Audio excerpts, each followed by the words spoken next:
You know that feeling when someone walks into a room and suddenly you can't breathe properly.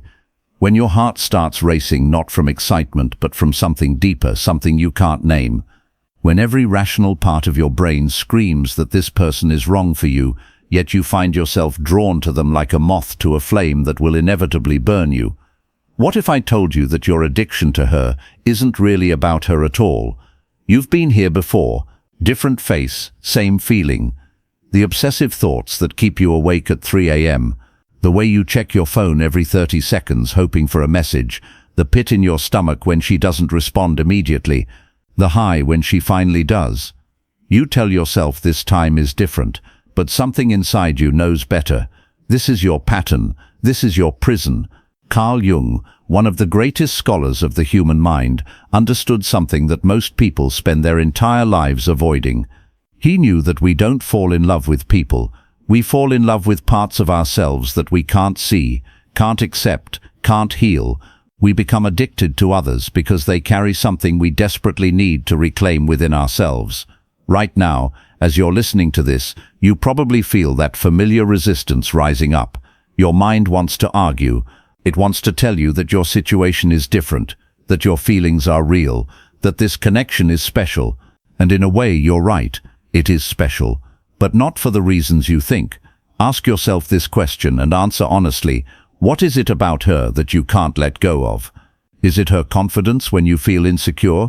Her emotional distance when you're desperate for connection? Her independence when you feel lost?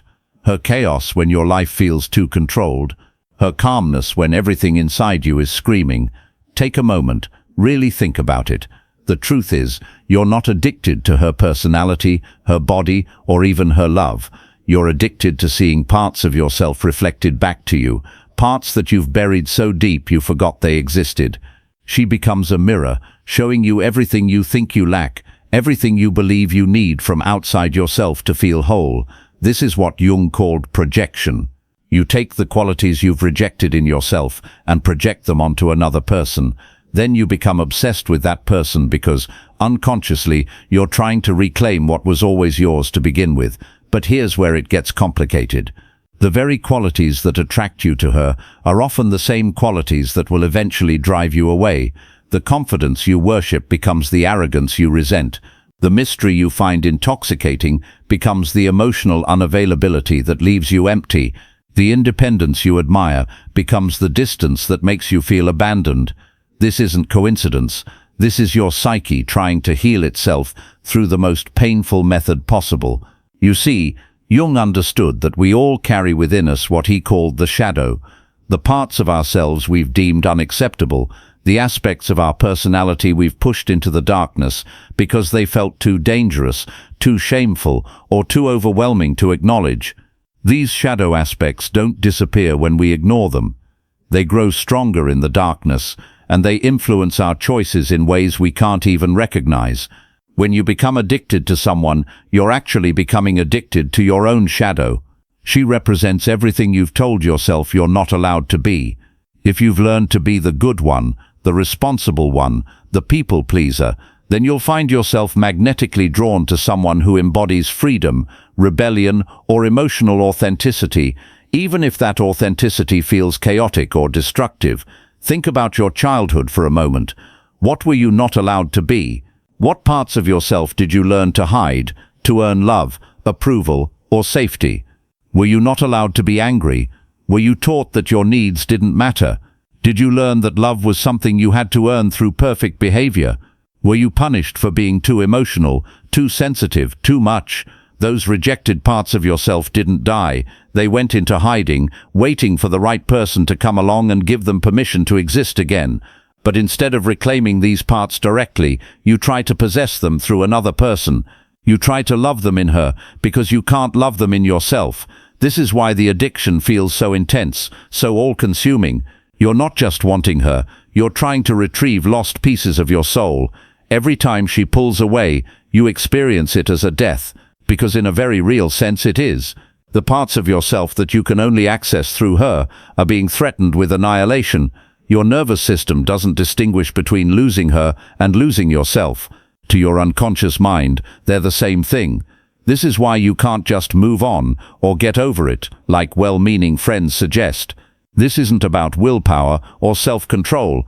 This is about survival. Your psyche believes that losing her means losing essential parts of yourself forever.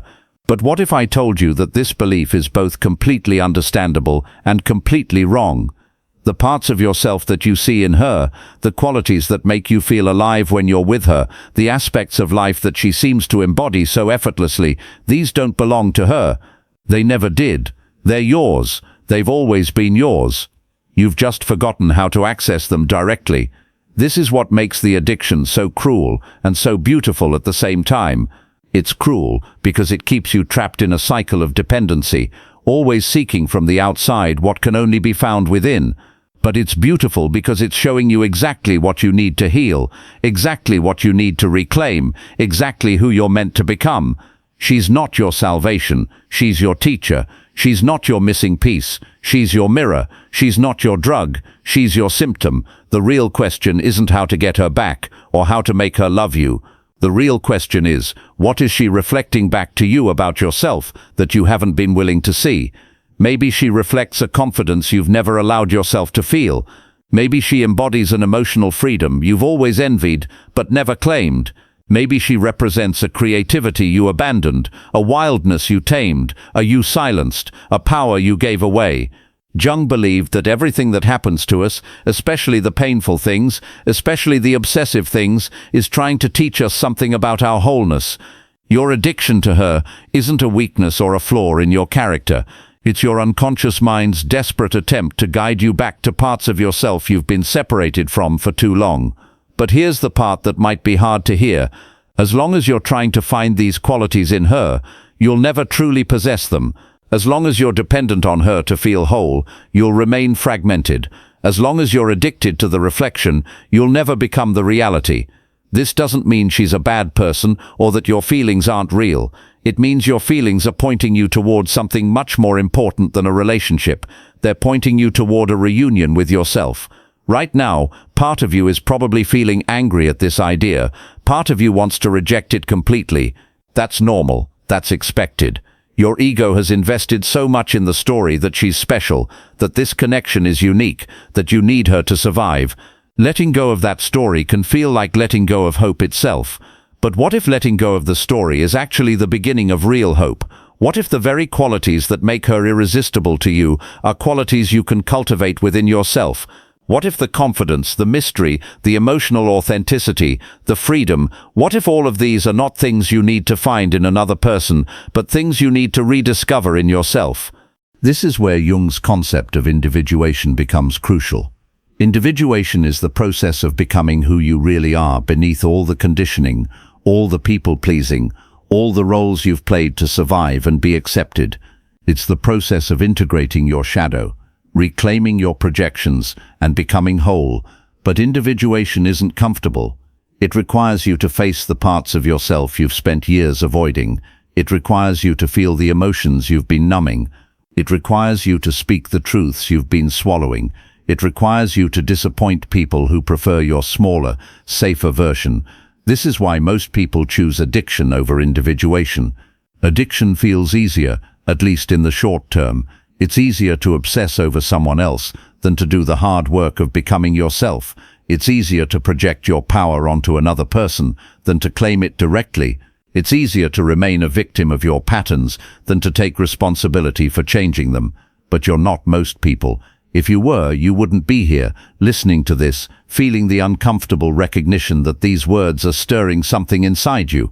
You wouldn't be questioning your patterns. You wouldn't be ready to see the truth behind your addiction. The truth is this: your addiction to her is actually an addiction to yourself, the self you've never allowed yourself to become. She's showing you who you could be if you stopped playing small, stopped hiding, stopped apologizing for taking up space in the world. Every time you fantasize about being with her, you're actually fantasizing about being the version of yourself that would be worthy of such a connection. Every time you imagine what life would be like together, you're imagining what life would be like if you were living authentically, confidently, unapologetically. The irony is that the more desperately you chase her, the further you move away from becoming that authentic version of yourself. The more you try to win her love, the more you abandon the very qualities that would make you worth loving. The more you focus on her, the less present you become to your own life, your own growth, your own potential. This is the trap of projection. You give away your power and then wonder why you feel powerless. You place your wholeness in someone else's hands and then wonder why you feel broken. You make someone else responsible for your happiness and then wonder why you feel miserable when they're not around. But recognizing the trap is the first step to escaping it. The moment you understand that your addiction is actually pointing you toward your own healing, everything changes. The moment you realize that she's not your destination but your starting point, the journey becomes possible. The moment you accept that this pain has a purpose, the pain begins to transform. You've been looking for yourself in all the wrong places. You've been seeking completion through another person when completion was always an inside job. You've been trying to love someone else into loving you when the real work is learning to love the parts of yourself you've rejected. This recognition doesn't happen overnight. Your patterns didn't develop overnight, and they won't dissolve overnight either. But awareness is the beginning of freedom. Consciousness is the antidote to compulsion. Understanding is the first step toward healing. You're standing at a crossroads right now. You can continue down the familiar path of addiction, obsession, and emotional dependency. You can keep trying to extract from others what you refuse to give yourself. You can remain trapped in patterns that feel comfortable even though they're slowly killing your spirit, or you can choose a different path. You can choose to see your addiction as information rather than pathology. You can choose to use your obsession as a roadmap back to your authentic self. You can choose to reclaim the qualities you've been projecting and make them your own. The choice is yours, but the invitation has been extended. Your unconscious mind has shown you, through this addiction, exactly what you need to heal. She has served as a mirror, reflecting back the parts of yourself you're ready to integrate. The breadcrumbs have been laid out, leading you back to your own wholeness. The question is, are you ready to follow them? The breadcrumbs are leading you somewhere specific, somewhere you've been avoiding for years, maybe decades. That crossroads I mentioned, it's not just about choosing a different path forward. It's about finally turning around and facing what's been chasing you from behind. Every addiction has an origin story. Every obsession has a wound at its center. Every pattern of desperate attachment can be traced back to a moment when something essential was broken, abandoned, or denied. Your addiction to her isn't random. It's precise.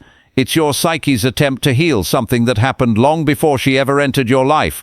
Think back to your earliest memories of love. Not romantic love, the first love you ever knew. The love that was supposed to be unconditional, safe, guaranteed. What happened there? What went wrong? What was missing? What was promised but never delivered?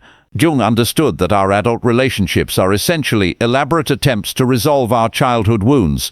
We don't choose partners based on compatibility or shared values, though we tell ourselves we do. We choose partners based on how closely they match the emotional blueprint laid down in our earliest years. We're drawn to people who activate the same neural pathways, trigger the same fears, and awaken the same desperate longing that we felt as children. This is why your addiction feels so familiar, even when the person seems completely new. This is why the pain feels so much bigger than the present moment. You're not just experiencing rejection from her, you're re-experiencing every rejection, every abandonment, every moment when love was withheld until you proved yourself worthy. The wounded child inside you recognizes something in her. Maybe it's the way she withholds affection until you chase her. Maybe it's how she seems to need you intensely one moment and then disappears the next. Maybe it's her emotional unavailability that mirrors the parent who was physically present but emotionally absent. Maybe it's her criticism that echoes the told you that you were never quite good enough.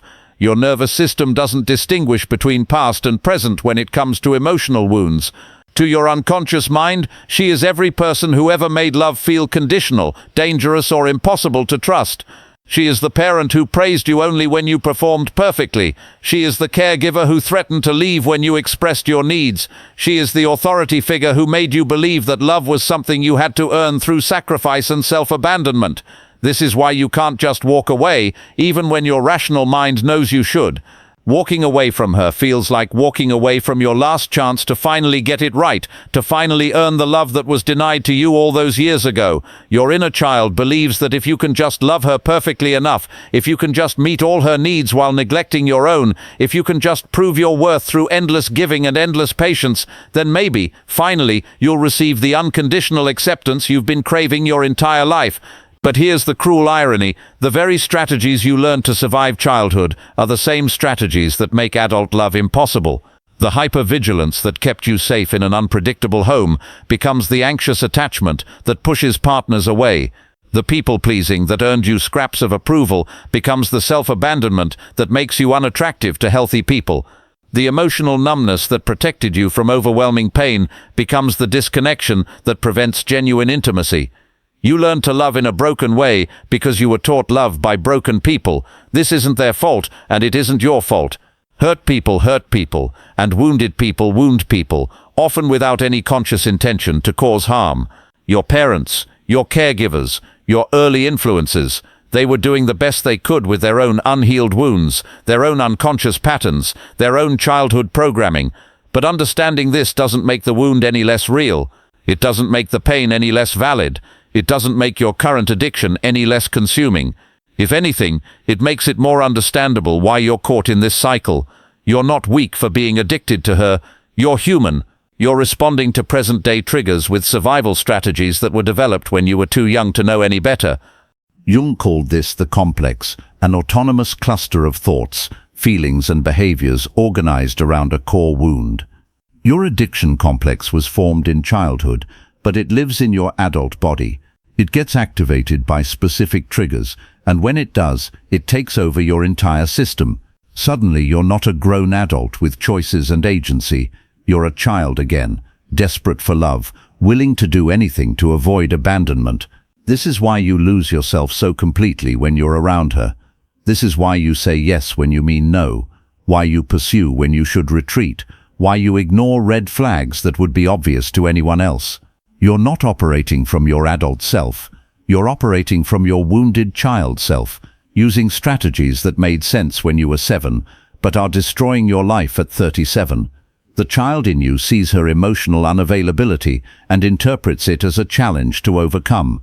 If you can just love her enough, prove yourself worthy enough, sacrifice enough of yourself, then surely she'll transform into the nurturing, consistent, unconditionally loving person you've always needed.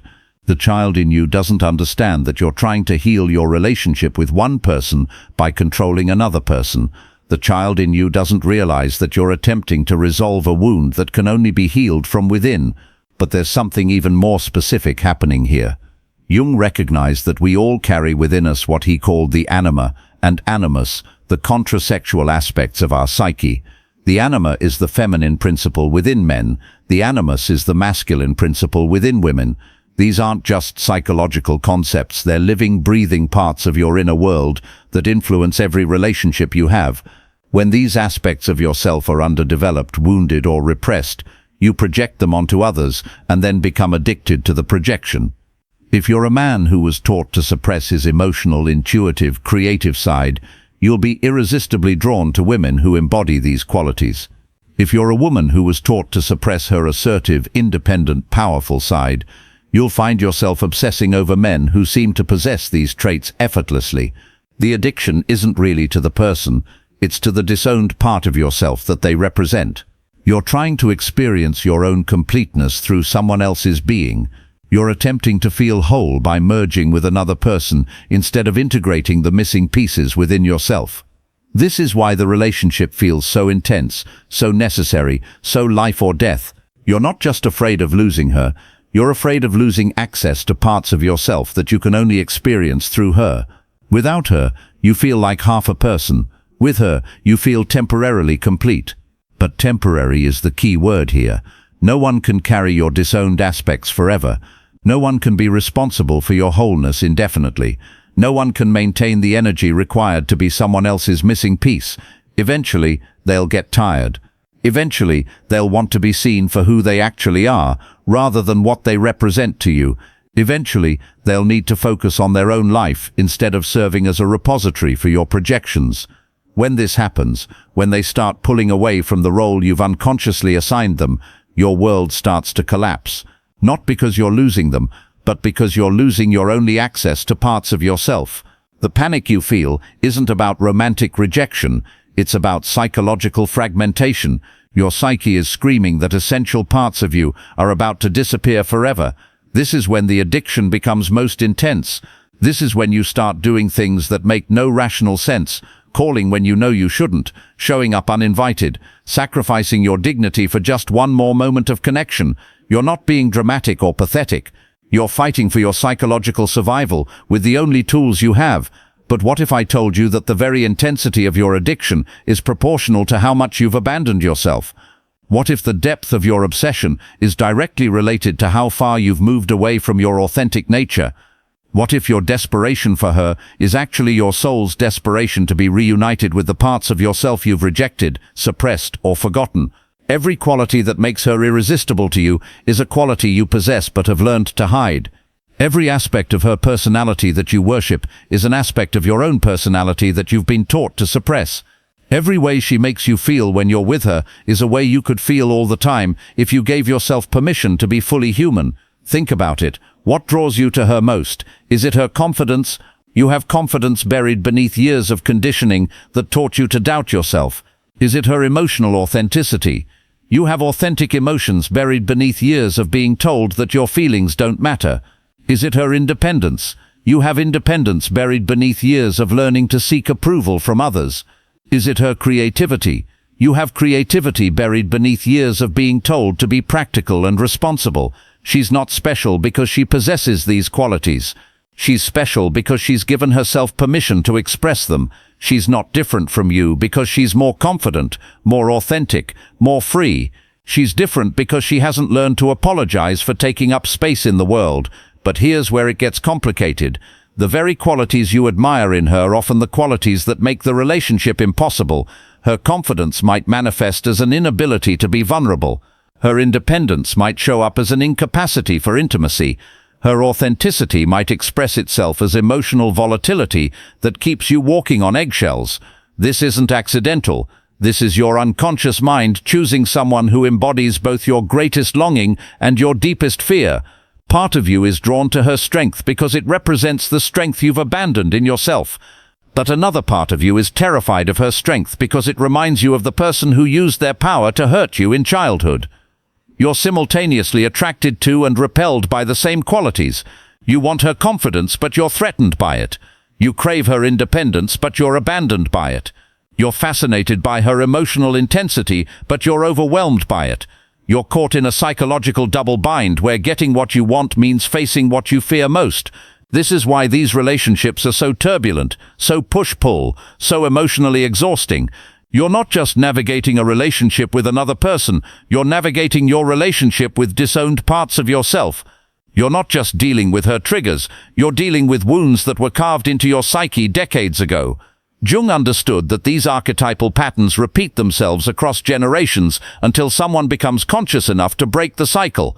Your addiction to her isn't just about your personal history, it's about inherited patterns of wounding and healing that go back generations. You're carrying the unlived lives of your ancestors, the unexpressed emotions of your lineage, the unhealed traumas that get passed down through families like heirlooms nobody wants but everyone inherits. The way your grandfather loved your grandmother is living in your cells. The way your mother attached to your father is encoded in your nervous system. The way love was expressed, withheld, weaponized, or denied in your family system is playing out in your adult relationships, whether you're conscious of it or not. This is why healing your addiction isn't just about getting over one person. It's about healing a wound that's much larger and much older than your current situation. It's about breaking patterns that have been running in your family system for generations. It's about becoming the first person in your lineage to love from wholeness instead of woundedness. But before you can heal it, you have to see it clearly. You have to be willing to look at the original wound without flinching, without making excuses, without protecting the people who hurt you, even when they didn't mean to. You have to be willing to feel the full weight of what was lost, what was never given, what was taken away before you were old enough to protect yourself. This isn't about blame. This isn't about becoming a victim. This is about understanding the source of your pain so you can finally address it at its root instead of trying to medicate it through other people. This is about recognizing that your addiction is actually a symptom of a much deeper wound that's been waiting your entire life for you to turn toward it with compassion instead of running away from it through compulsive behaviors. The child in you who learned that love was conditional, dangerous, or impossible to trust is still alive. That child is still making decisions about who to love and how to love. That child is still trying to solve a problem that can't be solved through romantic relationships. That child needs your attention, your understanding, your unconditional acceptance, not hers. As long as you're looking to her to heal your childhood wound, you'll remain trapped in patterns that recreate the original trauma instead of resolving it. As long as you're trying to get from her what you never received from your earliest caregivers, you'll keep choosing people who are incapable of giving it to you. As long as you're seeking external validation for internal wounds, you'll remain addicted to people who remind you of your pain instead of people who could actually love you. The wound is real, the pain is valid, the longing is understandable, but the solution isn't where you think it is. The healing isn't going to come from finally getting her to love you the way you need to be loved. The healing is going to come from finally learning to love yourself the way you needed to be loved all along. This recognition changes everything. Once you understand that your addiction is actually your wounded child's attempt to heal itself through someone who can't possibly provide that healing, you can begin to redirect your energy toward the person who actually can, that person who can actually provide the healing. You've been avoiding them your entire life. You've been looking past them, around them, through them, seeking salvation in everyone except the one person who has the power to set you free. That person is you. Right now, as this realization settles in, part of you is probably feeling a familiar resistance. Your mind wants to argue that this is too simple, too self-help, too obvious to be the real answer, but that resistance itself is part of the problem. You've been conditioned to believe that healing comes from outside, that love comes from others, that your worth is determined by external validation. The idea that you could be your own source of completion feels almost impossible to accept. This is where Jung's concept of individuation becomes your roadmap to freedom.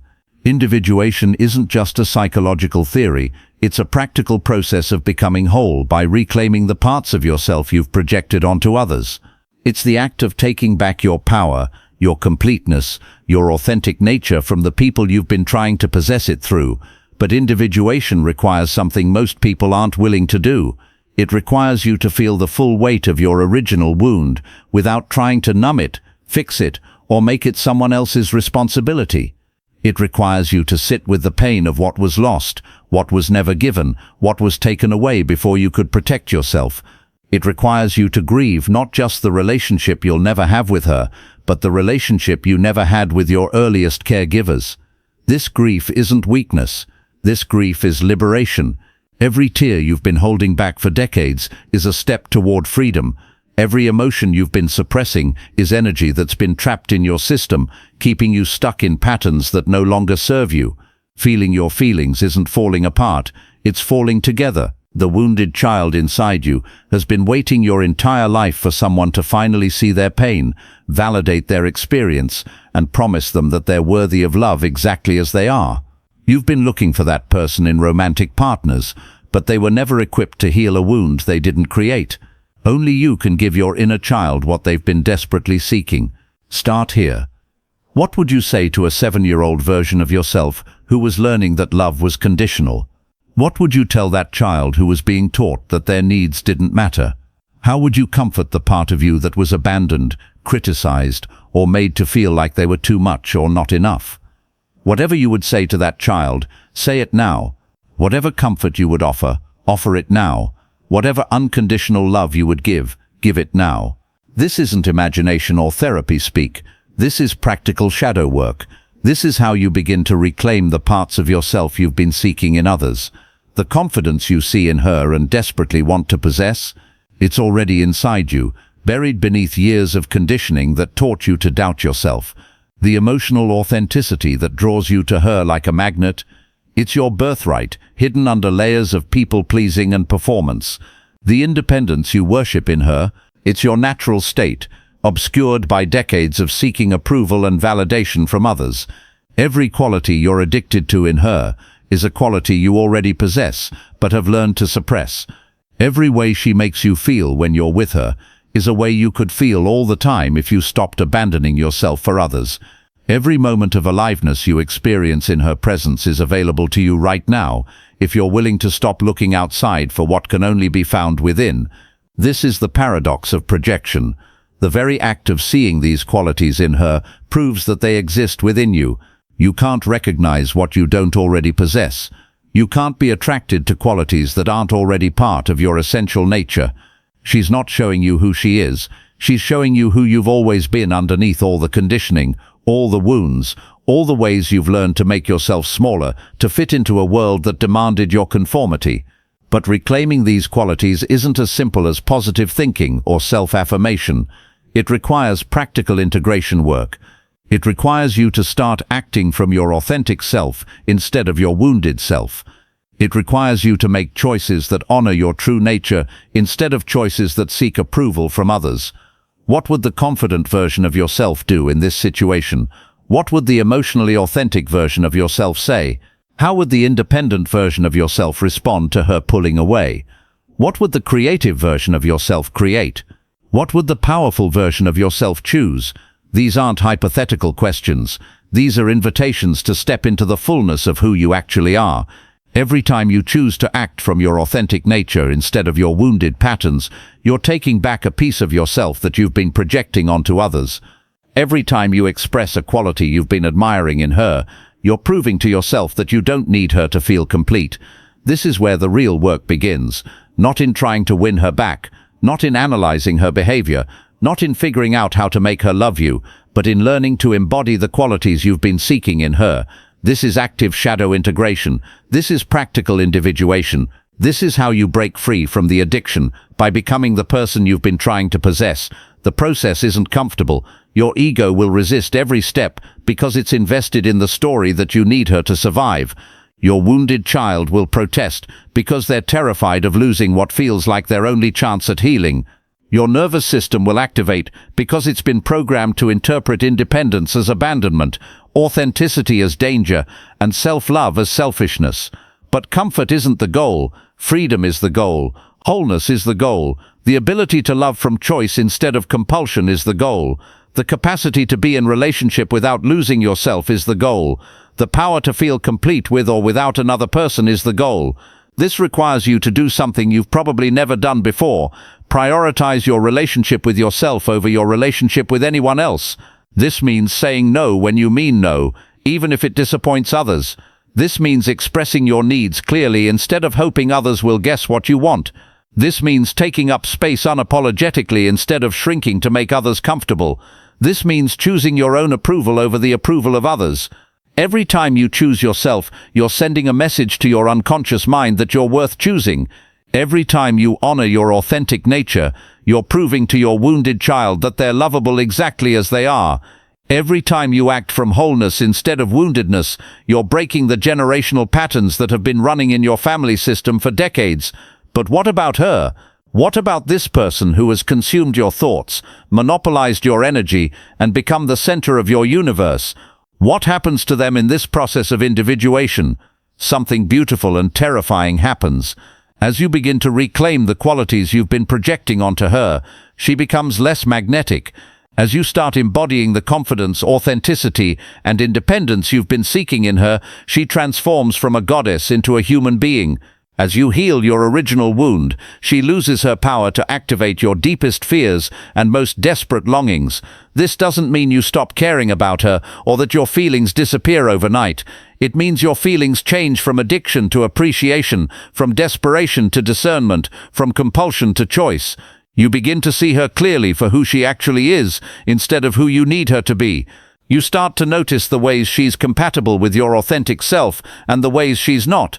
Sometimes this clarity reveals that she's actually a wonderful person who could be a healthy partner if you were both operating from wholeness instead of woundedness. Sometimes it reveals that she's been serving as a drug to numb your pain rather than a person who could genuinely love you. Sometimes it reveals that your connection was based entirely on projection and trauma bonding rather than real compatibility. But here's what's most important. It doesn't matter which one is true. Your healing doesn't depend on her response, her choices, or her capacity to love you back. Your wholeness doesn't require her participation. Your freedom doesn't need her permission. Your individuation is an inside job that can happen regardless of what she does or doesn't do. This is the ultimate liberation, realizing that your happiness, your completeness, your sense of self-worth can never again be held hostage by another person's behavior. You become unshakable, not because you're invulnerable, but because you're sourcing your stability from within instead of from without. The practical work of individuation involves several concrete steps. First, you must identify the specific qualities you've been projecting onto her. Write them down. Be specific. Is it confidence, emotional freedom, creativity, independence, authenticity? Whatever they are, these are the aspects of yourself you need to reclaim. Second, you must begin expressing these qualities in your daily life. If you've projected confidence onto her, start making decisions from your own knowing instead of seeking everyone else's approval. If you've projected emotional authenticity, start expressing your feelings honestly instead of performing what you think others want to see. If you've projected independence, start making choices based on your own values instead of others' expectations. Third, you must learn to give yourself what you've been seeking from her. If you've been craving her attention, start giving yourself focused attention. If you've been desperate for her validation, start validating your own experiences. If you've been seeking her love, start loving yourself with the same intensity you've been directing toward her. This isn't selfish or narcissistic. This is necessary. You can't give what you don't have. You can't love others authentically if you don't love yourself. You can't be truly intimate with another person if you're not intimate with yourself. You can't offer your wholeness to someone else if you're still fragmented inside. The shadow work involved in this process will bring up everything you've been avoiding. You'll feel the grief of what was lost in childhood. You'll experience the anger you've been suppressing for decades. You'll encounter the fear that's been driving your addictive patterns. You'll meet the shame that's been telling you that you're not worthy of love. Feel it all. This is the currency of freedom. Every emotion you've been running from is a piece of your power that you've been keeping locked away. Every feeling you've been medicating through your addiction is energy that's been trapped in your system, keeping you stuck in patterns that no longer serve you. Jung understood that what we resist persists, and what we feel can heal. Your emotions aren't problems to be solved, they're information to be integrated. Your pain isn't a mistake to be fixed. It's a teacher showing you exactly where you need to focus your healing energy. As you begin this work, you'll notice something remarkable happening. The same qualities that made her irresistible will start showing up in your own life. You'll find yourself naturally more confident, more authentic, more independent. You'll start attracting different kinds of people, people who are drawn to your wholeness instead of your woundedness, people who can love you for who you are instead of who you're pretending to be. This is when you'll understand that your addiction to her was actually your soul's way of showing you who you were meant to become. She was never your destination. She was your catalyst. She was never your salvation. She was your mirror. She was never your missing piece. She was your teacher, showing you exactly what pieces of yourself you needed to reclaim. The irony is that as you become more whole, you become more attractive to healthy people and less attractive to wounded people. As you heal your patterns, you stop resonating with people who operate from similar wounds. As you integrate your shadow, you lose your addiction to people who carry your projections. This is both the gift and the challenge of individuation. You get to become authentically yourself, but you also have to let go of relationships that were based on mutual woundedness rather than mutual wholeness. You get to experience real love, but you also have to release the fantasy of being saved by someone else. The person you become through this process is someone you may have never met before. It's you without the conditioning, you without the wounds calling the shots, you without the desperate need for external validation. It's you in your full power, your complete authenticity, your natural confidence. This person doesn't need to be addicted to anyone because they're already complete. This person doesn't need to chase unavailable people because they're available to themselves. This person doesn't need to sacrifice their authenticity for love because they know they're worthy of love exactly as they are. Your addiction to her is ending not because you're getting over her, but because you're coming home to yourself. You're not losing anything real. You're gaining everything that was always yours to begin with. You're not giving up on love. You're finally learning what love actually means. Real love isn't addiction. Real love isn't desperate need. Real love isn't trying to complete yourself through another person. Real love is two whole people choosing to share their completeness with each other. Real love is possible, but only after you've done the work of becoming whole yourself. This is your invitation to freedom. This is your call to authenticity. This is your chance to break the patterns that have been running your life and step into the fullness of who you really are. The door is open. The path is clear. The only question remaining is whether you're ready to walk through it. Your addiction ends the moment you realize that everything you've been seeking in her has been waiting inside you all along. Your healing begins the moment you turn toward yourself with the same intensity you've been directing toward her. Your liberation starts the moment you choose to love yourself as desperately as you've been loving her. The wounded child inside you has been waiting your entire life for this moment. The authentic self you've been hiding has been preparing for this recognition. The powerful, confident, authentic person you've been projecting onto others has been ready to emerge whenever you gave them permission. That permission is yours to give. That choice is yours to make. That freedom is yours to claim. Set yourself free.